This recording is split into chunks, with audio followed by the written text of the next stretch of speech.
Hola, en este video veremos el cálculo de equilibrio entre fases en soluciones ideales a bajas presiones, es decir, cuando se cumple la ley de Raoult. Al plantear la condición de equilibrio de una mezcla ideal de NC componentes, entonces podemos plantear NC ecuaciones de equilibrio, o sea, podemos plantear tantas ecuaciones de equilibrio como número de componentes haya en el sistema, por igualdad, ¿sí?, de potencial químico entre la fase vapor y la fase líquida. Entonces, en el planteo de las condiciones de equilibrio tendremos NC, ecuaciones ¿sí?, de equilibrio, ¿sí?, por cada componente habrá una relación entre la fase vapor y una fase líquida. Estas ecuaciones involucran las siguientes variables independientes: la temperatura, la presión del sistema, las concentraciones, ¿sí?, de cada componente en la fase líquida y las concentraciones de cada componente en la fase vapor. Siempre son las concentraciones de los n componentes menos 1, porque la última concentración quedará determinada en el sistema por la regla de que la sumatoria, ¿sí?, de xy va a ser igual a 1, es decir, la sumatoria de x1 más x2, x3, así hasta xn, va a ser igual a 1, ¿sí? Lo mismo ocurre con la fase vapor. Por lo tanto, el número de variables independientes que habrá en el sistema serán la temperatura y la presión, 2, más 2 por el número de componentes menos 1. Es decir, 2, ¿sí?, por el número de componentes. Los grados de libertad, por lo tanto, serían 2 por el número de componentes, ¿sí?, el número de variables, menos NC ecuaciones. Es decir, que tendremos NC, ¿sí?, grados de libertad. Es decir, tendremos tantos grados de libertad como número de componentes haya en el sistema. Los problemas típicos a resolver son los de cálculo de presión de burbuja, temperatura de burbuja, presión de rocío y temperatura de rocío. En el caso del cálculo de presión de burbuja, estaremos fijando entonces como n variables o nc variables la temperatura, ¿sí?, y las concentraciones de la fase líquida. Y serán incógnitas la presión operativa, es decir, la presión de burbuja, y las concentraciones de cada componente en la fase vapor. En el caso del cálculo de temperatura de burbuja, fijaremos la presión, ¿sí?, será nuestra variable dato en el problema, así como también las concentraciones de cada componente en la fase líquida, y nuestras incógnitas serán la temperatura operativa y las concentraciones de cada componente en la fase vapor. En el cálculo de presión de rocío, en este caso fijaremos la temperatura, será nuestro dato, y la concentración de cada componente en la fase vapor, y tendremos que averiguar como incógnita la presión y la concentración de cada componente en la fase líquida. En el caso del cálculo de temperatura de rocío, fijaremos la presión y la composición de cada componente en la fase vapor, y será incógnita la temperatura, es decir, la temperatura de rocío, y la concentración de cada componente en la fase líquida. Veamos un ejemplo entonces donde evaluamos el cálculo de una presión de burbuja. Este ejemplo nos dice que debemos obtener una expresión para calcular las presiones de burbuja de soluciones ideales a bajas presiones. En particular, debemos obtener el valor de la presión de burbuja de una mezcla equimolar de hexano y heptano a 80 grados centígrados y calcular la composición de la primer burbuja de vapor que se separa del seno de la fase líquida. Es decir, nosotros tendremos una mezcla líquida de hexano y heptano que va a estar a 80 grados centígrados, una temperatura fija. Debemos evaluar a qué presión, ¿sí?, operativa en el sistema tiene lugar la primera burbuja, ¿sí?, la primera aparición de vapor en el sistema.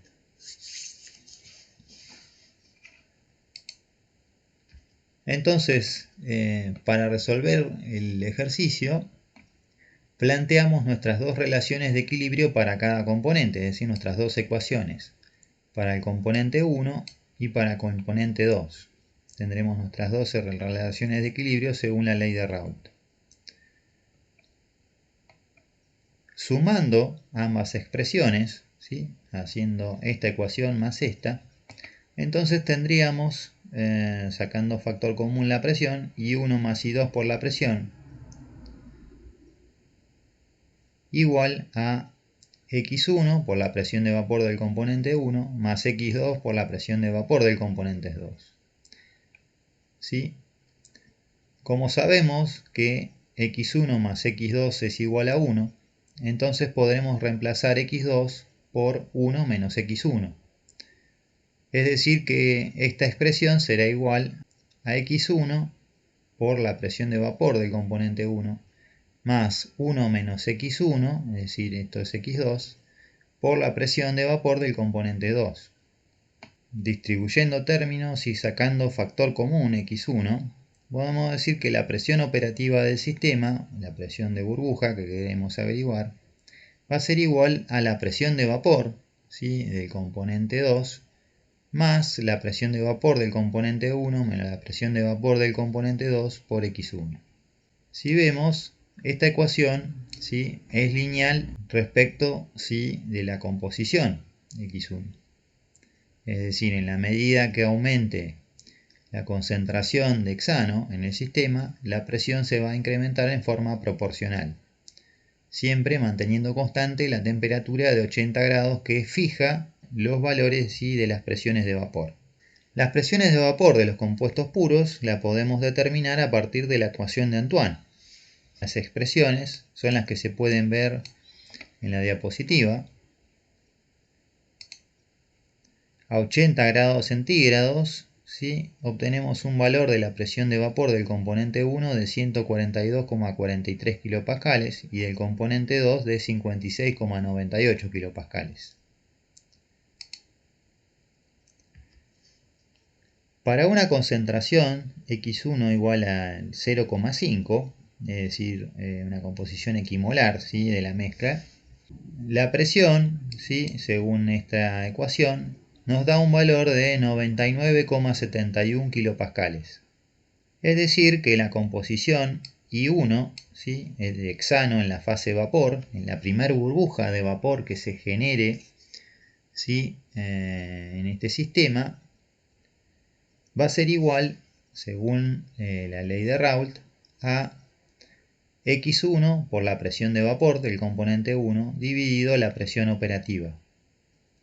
Es decir, va a ser igual a 0,5, la composición que tiene el líquido en el instante que empieza a entrar en ebullición, por la presión de vapor del componente 1 a 80 grados centígrados, 142,43 kilopascales, dividido 99,71. Es decir, I1 tendrá un valor de 0,714 e I2 será 1 menos I1, es decir, I2 tendrá un valor de 0,286. Nosotros evaluamos entonces en un diagrama de presión versus composición, ¿sí?, cómo varía la presión operativa o la presión de burbuja, ¿sí?, de este sistema. Veremos entonces que tenemos la presión de vapor de los dos compuestos puros, es decir, cuando X, la composición de hexano, vale 0, tendremos el componente heptano puro. Entonces la presión operativa será igual a la presión de vapor del componente 2 puro, es decir, de heptano puro. Por el contrario, cuando tenemos solo hexano en el sistema, es decir, la concentración de hexano es igual a 1, la presión de vapor será igual entonces a la presión operativa del sistema, ¿sí? Y tomará el valor entonces de P1. Como vimos, había una relación lineal entre la presión operativa o la presión de burbuja y la composición de hexano. Nosotros graficamos esa recta, entonces esta sería la presión operativa de las mezclas líquidas del sistema para composiciones crecientes, ¿sí?, de hexano, hasta que llegamos al valor de 1, que será la composición, ¿sí?, la presión de vapor del hexano puro. Nuestro punto operativo corresponde a una composición de 0,5 de la solución, ¿sí?, es el que se muestra en la slide, ¿sí? Estos serían aproximadamente los 100 kilopascales que calculamos. Y el punto rojo, ¿sí?, que se muestra corresponde a la composición del vapor, que estará en equilibrio con el líquido, que tiene una concentración, ¿sí?, de 50% molar. El vapor tiene una concentración de 71,4% molar, es decir, 0,714. Si nuestra solución de 50% molar de hexano está a una presión superior a 99,71 kilopascales, la presión operativa, entonces tendremos una sola fase líquida en el sistema, ¿sí? Habrá un líquido, ¿sí?, que está subenfriado, ¿sí? En la medida que bajemos la presión por debajo de este punto, entonces podríamos tener equilibrio líquido-vapor en el sistema. O sea, habrá un vapor en equilibrio con un líquido. Este cálculo que hicimos anteriormente se puede extrapolar a una mezcla multicomponente. En este caso, la presión de burbuja se puede calcular en un sistema multicomponente como P igual a la sumatoria, ¿sí?, desde I igual 1 al número de componentes que haya en el sistema, de la concentración molar de cada componente XY por la presión de vapor de cada componente a la temperatura operativa del sistema. Veamos un ejemplo ahora sobre el cálculo, ¿sí?, de presiones de rocío en soluciones ideales a bajas presiones. En este caso, el problema también nos pide una expresión para calcular estas presiones de rocío en función de la composición. En particular, debemos obtener el valor de la presión de rocío de una mezcla equimolar, también hexano y heptano, a 80 grados, y calcular cuál será la composición de la primera gota de líquido que condensa desde la fase vapor. Es decir, ahora nosotros tendremos un sistema cerrado, ¿sí? Pongamos que tiene un pistón. Tenemos todo vapor, ¿sí?, está a 80 grados centígrados, y iremos comprimiendo el sistema. Nos pide evaluar cuál será la presión operativa en la cual se formará la primer gota de líquido, ¿sí?, que tendrá esta mezcla, ¿sí?, equimolar de hexano y heptano, que se encuentra en estado vapor, en este caso a 80 grados centígrados.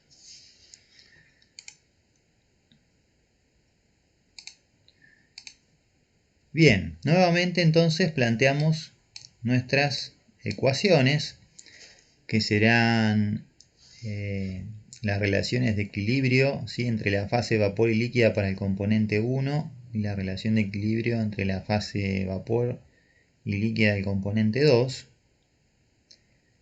Podemos despejar x1 y x2 de estas ambas ecuaciones en función de I1 la presión y la presión de vapor.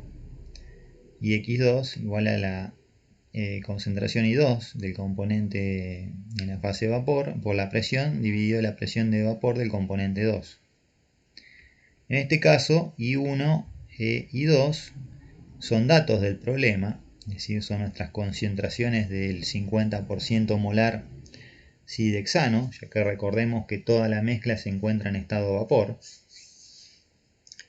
Entonces ahora podemos plantear la sumatoria, ¿sí?, de estas dos ecuaciones, es decir, de x1 más x2. Sabemos que eso nos va a dar un valor igual a 1. Y si sacamos factor común la presión, sería igual entonces a la presión por I1 dividido la presión de vapor del componente 1 más I2 dividido la presión de vapor del componente 2. Es decir, que la presión operativa será igual en este caso a 1 dividido, ¿sí?, la sumatoria de I1 dividido la presión de vapor del componente 1 más I2 dividido la presión de vapor del componente 2.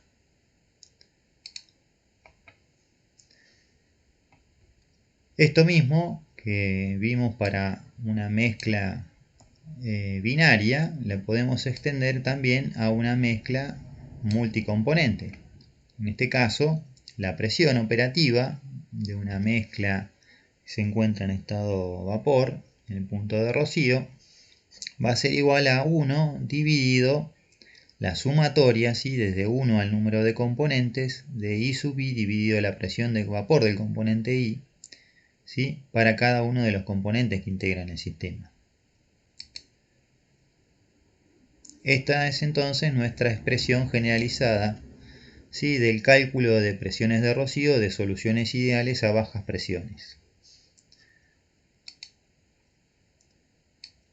A 80 grados centígrados, la presión de vapor, ¿sí?, del componente 1 usando Antoine vimos que era 142,43 kilopascales y del componente 2 56,98 kilopascales.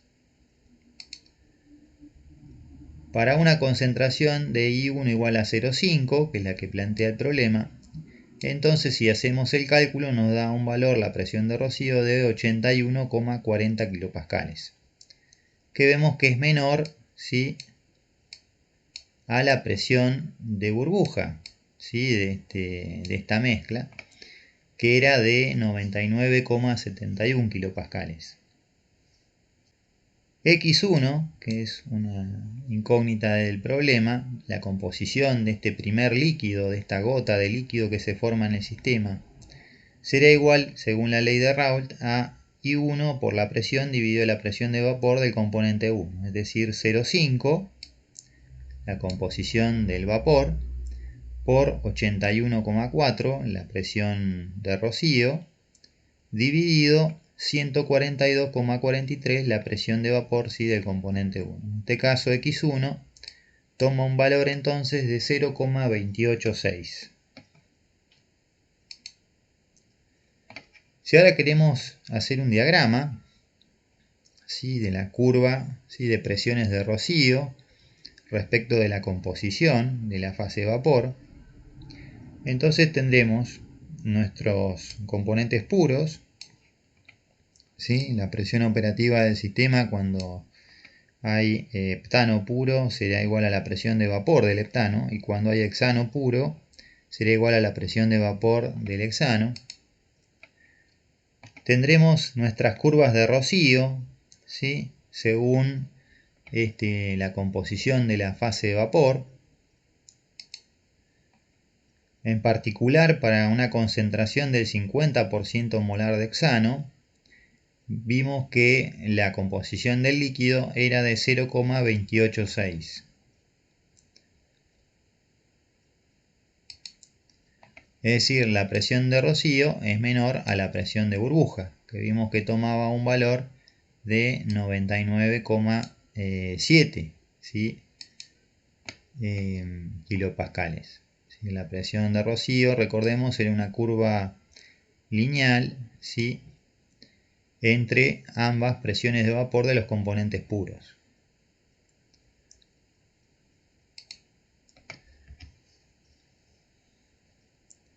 Veamos cómo sería un diagrama de fases entonces de presión versus composición o concentración molar de cada componente en la fase líquido-vapor.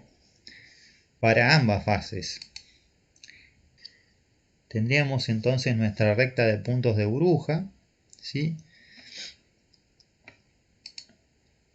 La curva así de vapor saturado o de puntos de rocío entre ambos componentes puros que acabamos de ver. Entonces, si estamos a presiones muy altas, en particular si estamos a presiones mayores a la presión de vapor del componente 1, ¿sí? Más liviano, entonces tendremos siempre una fase líquida. En la medida que bajemos la presión, ¿sí? Para una determinada mezcla, podremos encontrarnos con una fase vapor, ¿sí?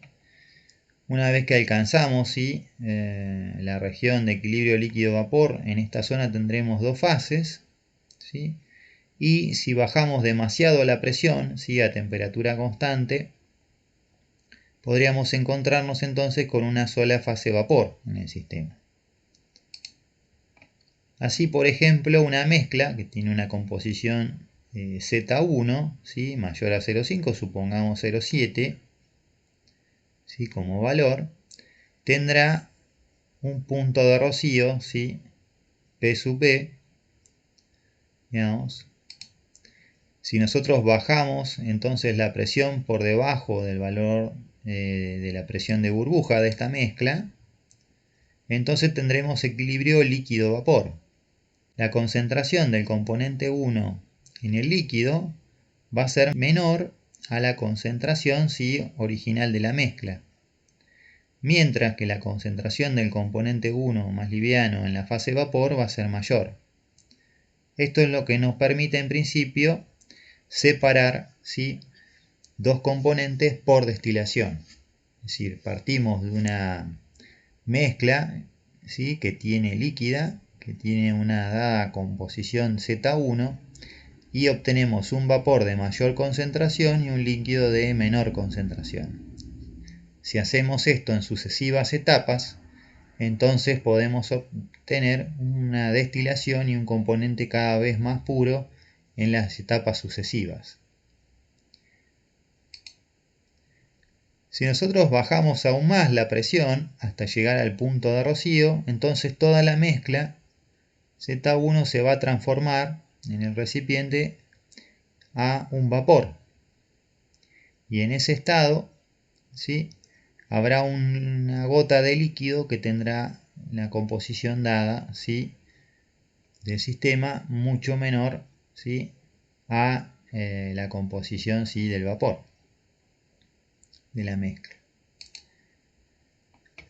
En la región, ¿sí? De equilibrio líquido-vapor, una mezcla de F moles de composición Z1 se separa en B moles de vapor de concentración I sub 1 y L moles de líquido de concentración X1.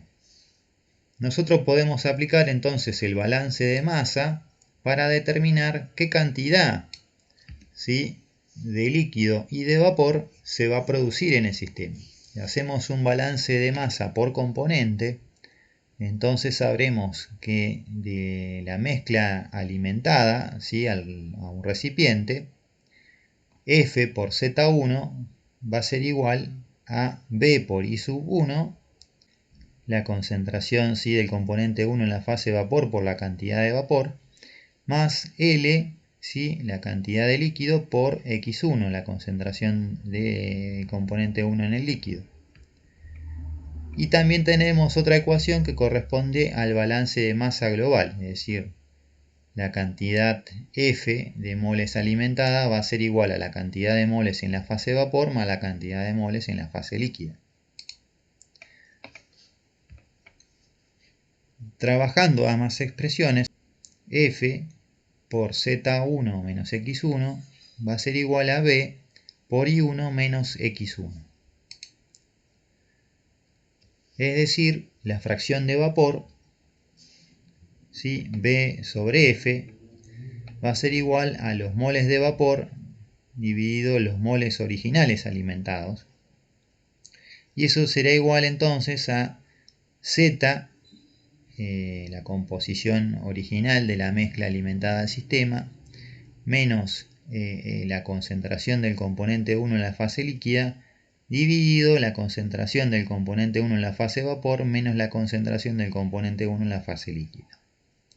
Esto nos va a dar entonces la fracción de vapor, ¿sí?, que se va a producir en el sistema. Bien, y entonces hasta aquí llegamos con este video.